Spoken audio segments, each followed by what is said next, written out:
প্রিয় হচ্ছে আঞ্জুমান বেগম। অনেক কঠিন চরিত্র ছিল এটি, অনেক কঠিন।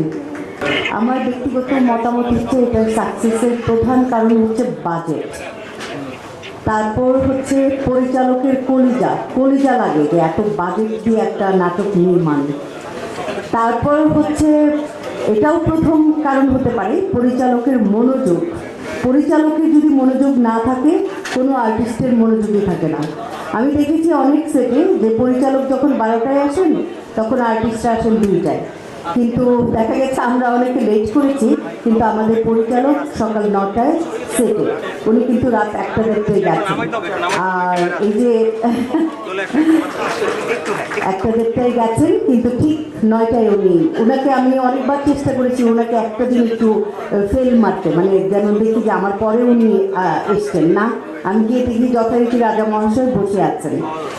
তো আমি চাই ব্যক্তিগতভাবে বাংলাদেশে এরকম আরও গোটা বিশেষ যদি মোস্তফা কামাল রাজ তৈরি হতো, অন্তত শেষ বয়সে আমরা আরামে কাজ করতে পারতাম। কারণ এই যে আসেন আসেন আসেন সিন করেন এই বিষয়টি থাকতো না। এই যে মোস্তফা কামাল রাজ আমাদের প্রত্যেক শিল্পীর সিঙ্গেল হোক সেটা সিরিয়াল হোক 5 দিন 6 দিন করে টানা ডেট নিচ্ছেন। আমরা কেউ ভেবেছি যে কত টাকা প্রতিদিন খরচ হচ্ছে, এক একজনের পারিশ্রমিক কত। তো এই যে আমরা দেখা গেছে আরাম আয়েসে ঘুমিয়ে সিন করছি, খাচ্ছি যাচ্ছি গল্প করছি, তিনি কিন্তু সারাক্ষণই সিনের পেছনে ছুটছেন, এই আসো আসো এখন সাইন চলে যাবে, চলো চলো চলো। তো আমরা তো আরাম আয়েসে ছিলাম। তো এই 5-6 দিন করে কেউ এখন আর ডেট নেয় না, খুব একটা মানুষ না। আর যারা নেয় তারা দেখেছি নায়ক নায়িকা নিয়েই ব্যস্ত থাকে।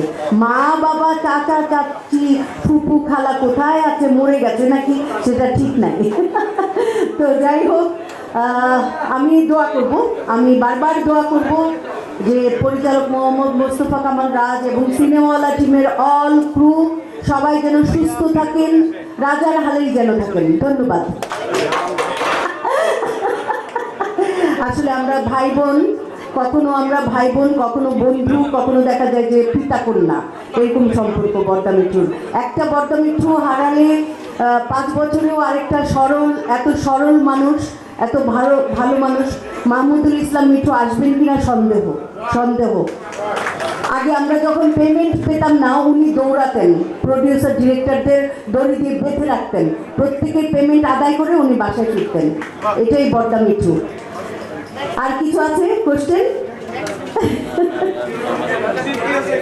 প্রিয় চরিত্র এটা আমাদের গল্পের মধ্যে